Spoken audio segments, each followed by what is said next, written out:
नमस्कार, मैं हूं नीलू। तो बात रूस और यूक्रेन युद्ध की करते हैं। यूक्रेन और रूस युद्ध के बाद अब किसकी बारी है, ये सवाल इसलिए उठ रहे हैं क्योंकि जेलेंस्की ने पूरी दुनिया को चेतावनी देते हुए दावा किया है कि यूक्रेन और रोमानिया के बीच में बसा छोटा सा देश मोल्डोवा पुतिन का अगला टारगेट हो सकता है।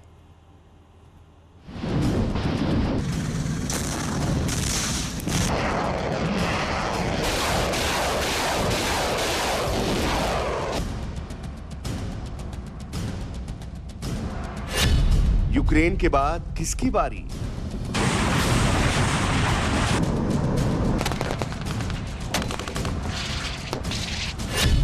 पुतिन का नया प्लान क्या है?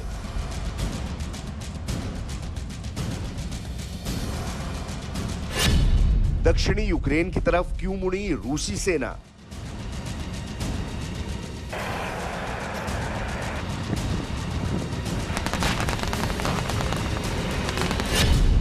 क्या मोल्डोवा पर कब्जा चाहते हैं पुतिन?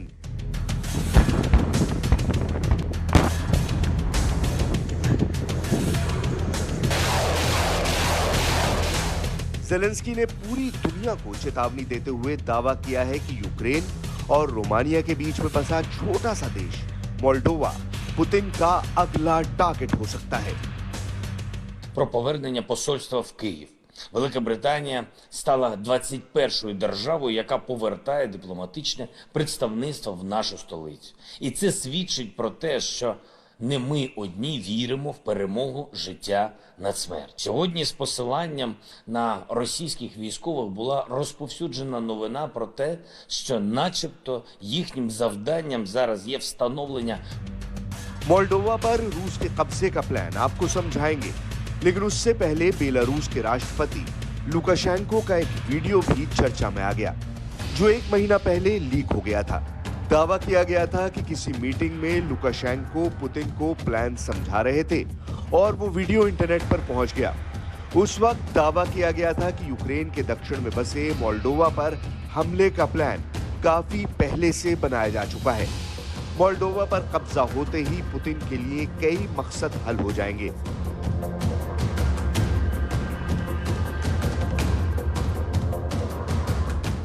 यूक्रेन के राष्ट्रपति ज़ेलेंस्की ने जो दावा किया है उसके मुताबिक अगर दक्षिणी यूक्रेन पर रूस का पूर्ण नियंत्रण हुआ तो वो उन्हें मोल्डोवा तक पहुंचने का रास्ता मिल जाएगा। इसके बाद वो यूक्रेन के प्रमुख शहरों माइक, मिकोलाइव और ओदेसा की तरफ बढ़ेंगे। इसलिए अमेरिका और ब्रिटेन के लिए इस वक्त ये बड़ी टेंशन की वजह है। यूक्रेन के पूर्व और दक्षिण में जैसे जैसे जंग तेज हो रही है, रूस को एक के बाद एक कामयाबी मिल रही है। इसलिए माना जा रहा है कि यूक्रेन के पूर्व और दक्षिण पर कब्जा करना पुतिन के एक बहुत बड़े प्लान का हिस्सा है, जिसका अगला पड़ाव मोल्डोवा हो सकता है।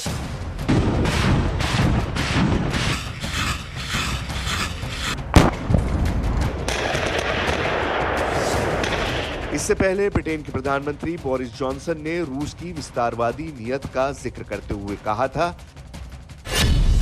कि यूक्रेन की हालत ऐसी हो गई है जिसका पैर मगरमच्छ के जबड़े में फंसा है। ऐसी स्थिति में यूक्रेन कैसे समझौते के लिए बातचीत कर सकता है, क्योंकि पुतिन तो पूरे यूक्रेन पर कब्जा चाहते हैं। मोल्डोवा आखिर पुतिन के लिए इतना अहम क्यों है, इसे आपको नक्शे से समझाने की कोशिश करते हैं। दरअसल मोल्डोवा एक छोटा मुल्क होने के साथ यूरोप का सबसे गरीब मुल्क भी है। वर्ल्ड बैंक के मुताबिक यूरोप में सबसे गरीब मुल्क मोल्डोवा ही है, जिसका सीधा मतलब यह है कि मोल्डोवा के पास ना तो ज्यादा हथियार हैं और ना ही बहुत बड़ी सेना है। अगर रूस ने मोल्डोवा पर हमला किया तो मोल्डोवा अपने दम पर तो जंग नहीं लड़ पाएगा। लेकिन सवाल यह है कि मोल्डोवा अगर पुतिन की मुट्ठी में चला गया तो क्या होगा? तो होगा ये कि पुतिन की फौज रोमानिया की सीमा पर पहुंच जाएगी। रोमानिया नेटो का सदस्य है और जमीन के हिसाब से यूरोप का सबसे बड़ा देश है। ऊपर से काला सागर का बहुत बड़ा हिस्सा रूस के पास पहुंच चुका होगा, जिसका मतलब ये होगा कि रोमानिया की नौसेना के लिए रूस की नौसेना चुनौती बन जाएगी।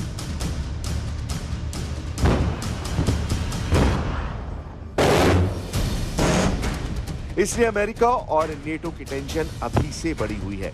मोल्डोवा अभी तक नेटो का सदस्य नहीं है, लेकिन रूस का कब्जा अगर मोल्डोवा पर हुआ तो नेटो के लिए सब्र से काम लेना मुश्किल हो जाएगा। सवाल यह है कि जैसा कि ज़ेलेंस्की ने कहा, मोल्डोवा के बाद पुतिन रुकेंगे नहीं, वो और आगे बढ़ेंगे, बाल्टिक देशों की तरफ जाएंगे। पोलैंड से सीधी जंग होगी या कोई और देश निशाने पर होगा।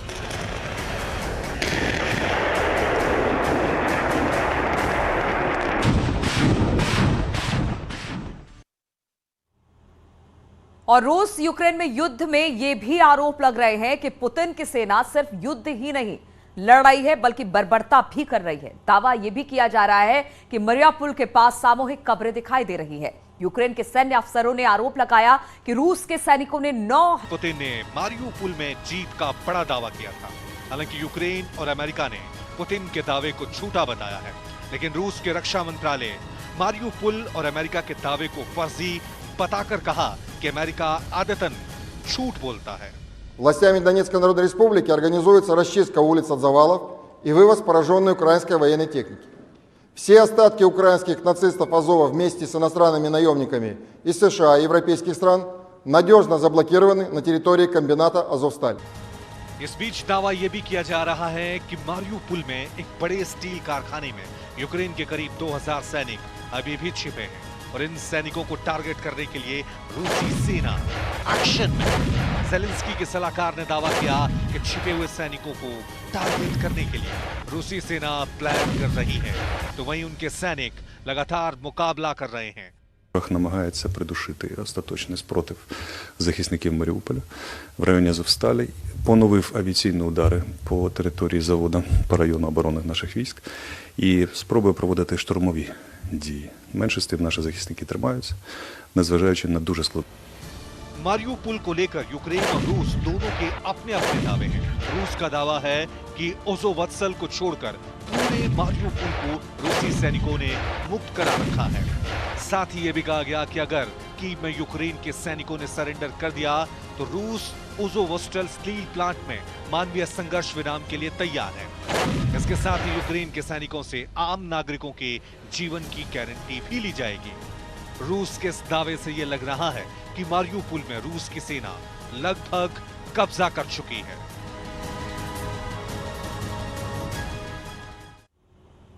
और रूस का Ka-52 अटैक हेलीकॉप्टर इस समय यूक्रेन के लिए काल बना हुआ है। इस हेलीकॉप्टर से रूसी सेना ज़ेलेंस्की के एक ठिकाने को तबाह करने में जुटी हुई है। रूस के रक्षा मंत्रालय ने एक वीडियो जारी किया है जिसमें Ka-52 अटैक हेलीकॉप्टर यूक्रेन के सैन्य ठिकानों को ध्वस्त करता दिख रहा है।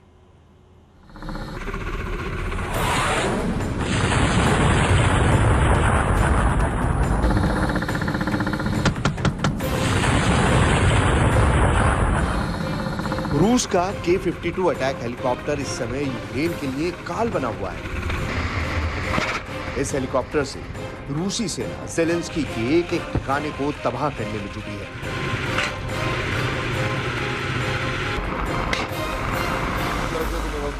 रूस के रक्षा मंत्रालय ने एक वीडियो जारी किया है जिसमें Ka-52 अटैक हेलीकॉप्टर यूक्रेन के सैन्य ठिकानों को ध्वस्त करता दिख रहा है।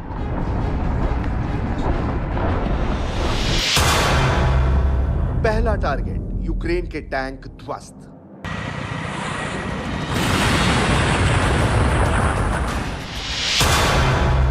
दूसरा टारगेट यूक्रेन की बख्तरबंद गाड़ियां बर्बाद।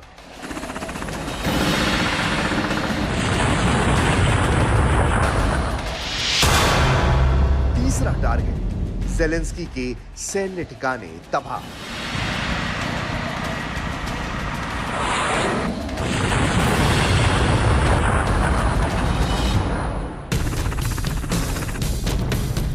रूस का Ka-52 अटैक हेलीकॉप्टर कैसे ज़ेलेंस्की की सेना के लिए यमराज बना हुआ है, इन तस्वीरों में देखिए। युद्ध में ज़ेलेंस्की की सेना को पलटवार का मौका ही नहीं मिल पा रहा है। पुतिन के लड़ाके एक एक करके यूक्रेन के सैन्य अड्डों को बर्बाद कर रहे हैं। यूक्रेन पर नॉन स्टॉप अटैक जारी है, एक के बाद एक हमले हो रहे हैं। रूसी कमांडर हर वक्त यूक्रेन की तबाही का प्लान बनाते हैं, फिर उसे रूसी सेना कुछ इस तरह अंजाम तक पहुंचा देती है।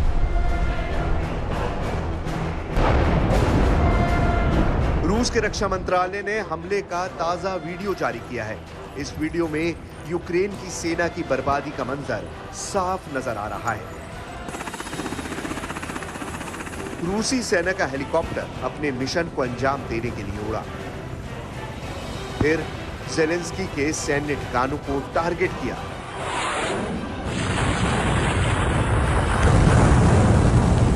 फिर बर्बादी की मिसाइल दाग दी जाती है और अंजाम के तौर पर यूक्रेन की सेना के बर्बाद अड्डे नजर आने लगते हैं।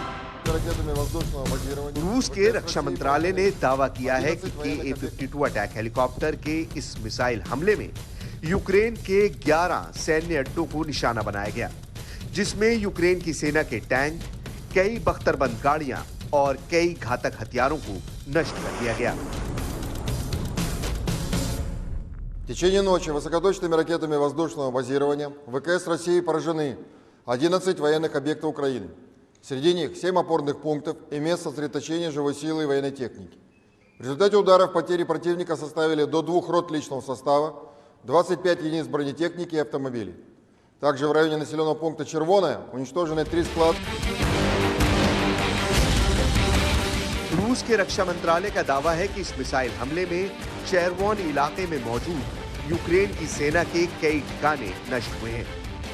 ऐसे ही रूस की सेना यूक्रेन के कई इलाकों में लगातार हमले कर रही है। इस अटैक का अंजाम सिर्फ और सिर्फ तबाही, बर्बादी के सिवा कुछ नहीं है। और इस युद्ध में स्मार्टफोन का भी इस्तेमाल किया जा रहा है, जो बंदूक की गोली के आगे ढाल बन रही है। यानी यूक्रेनियन सैनिकों के लिए स्मार्टफोन बुलेट प्रूफ जैकेट बन रही है।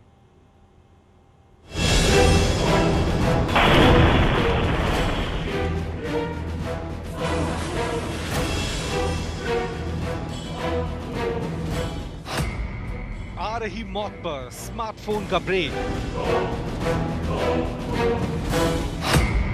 बंदूक की गोली के आगे ढाल बना मोबाइल।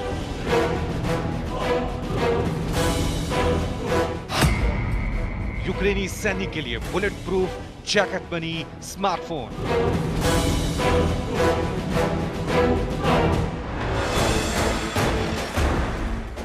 सुनने में अजीब लग रहा होगा, लेकिन इन तस्वीरों को देखने के बाद यकीन भी हो रहा है कि ये सच है। इस वीडियो में यूक्रेनी सैनिक के हाथ में एक स्मार्टफोन है और उसमें फंसी है एक 7.62 mm की गोली। ये गोली इस सैनिक की जान लेने के लिए निकली थी, लेकिन दावा ये किया जा रहा है कि स्मार्टफोन ने सामने से आ रही मौत को मात दे दी।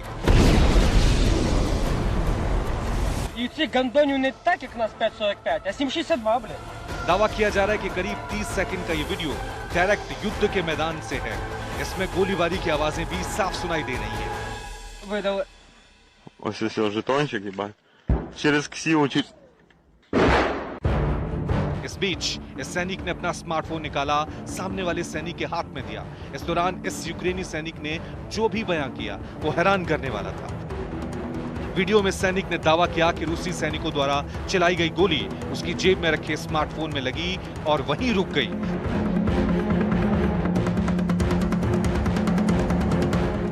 स्मार्टफोन में साफ दिख रहा है कि छेद में 7.62 mm की बुलेट फंसी हुई है, जो इस जवान की जान भी ले सकती थी। इस वीडियो में यूक्रेनी सैनिक कह रहा है कि स्मार्टफोन ने मेरी जान बचाई है। Перельоти такі пішли, слава Богу. І ці гандонів не так, як нас 5.45, а 7.62, блядь. यूक्रेनी सैनिक के दावे को सच माना जाए तो इस स्मार्टफोन ने बुलेट प्रूफ जैकेट का काम किया है।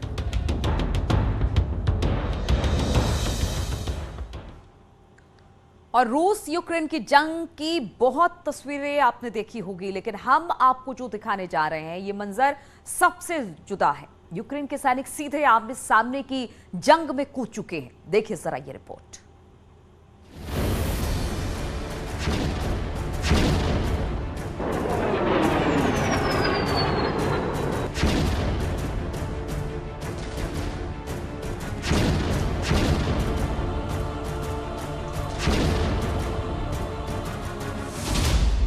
रूस यूक्रेन के सैनिकों के बीच आमने सामने की जंग।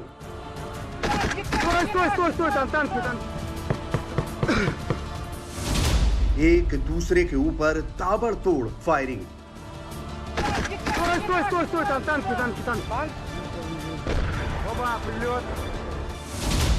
बम, बारूद और भयानक हथियारों से गोलाबारी करते लड़ाके।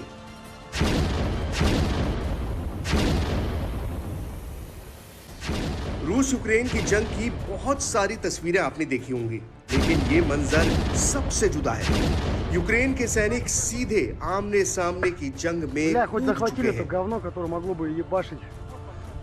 सामने से गोलियों की तड़तड़ाहट की गूंज है तो भयानक गोलाबारी की आवाजें भी आ रही हैं।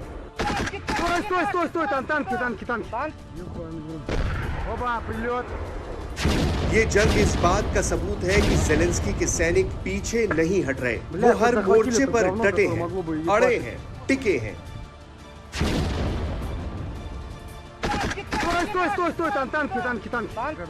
तस्वीरों में साफ दिख रहा है कि बिना बंकर के ही ये जंग हो रही है। ज़ेलेंस्की के लड़ाके बंकर की जगह गड्ढों का सहारा लेते दिखे। गोलाबारी कितनी भयानक हो रही है, सामने उठते धुएं के गुबार से पता चल रहा है। पुतिन की सेना से लड़ने के लिए यूक्रेनी सैनिक जंग के सभी साजो सामान के साथ उतरे हैं। इस बीच एक सैनिक ने अपना आई कार्ड भी दिखाया।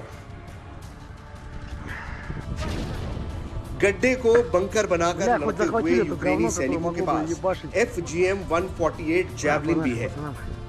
ये एक अमेरिकी portable anti tank missile launcher है, जिसे आसानी से कंधे पर रखकर कहीं से भी चलाया जा सकता है और एक सैनिक इसे अकेले ऑपरेट कर सकता है। यही वो पोर्टेबल एंटी टैंक मिसाइल है जिसने रूसी टैंकों को काफी नुकसान पहुंचाया है। इस युद्ध में यूक्रेन के सैनिक जान हथेली पर लेकर मैदानी जंग में उतरे हैं। उनके पास नेटो देशों के हथियारों के साथ जंग लड़ने का जज्बा भी है। तभी तो सामने से आ रही भीषण गोलाबारी के बीच भी मैदान में डटे हुए हैं। आमतौर पर युद्ध में ऐसी तस्वीरें कम दिखती हैं, लेकिन यूक्रेन के क्रिमेना इलाके से आई ये तस्वीर इस बात की तस्दीक कर रही है कि अपनी सरजमी के लिए ज़ेलेंस्की के सैनिक जान की बाजी लगा चुके हैं। यूक्रेन में क्रिमेना इवानो फ्रांकिव्स्का ओब्लास्ट का हिस्सा है। यहाँ रूसी सैनिकों का आक्रमण हुआ है। पुतिन की सेना इलाके में कब्जा करने की फिराक में थी। यूक्रेन के सैनिकों का दावा है कि रूसी सैनिकों की कब्जे की मंशा कामयाब नहीं हो पाई।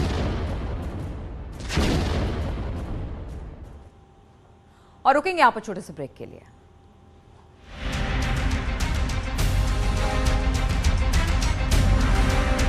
से भरी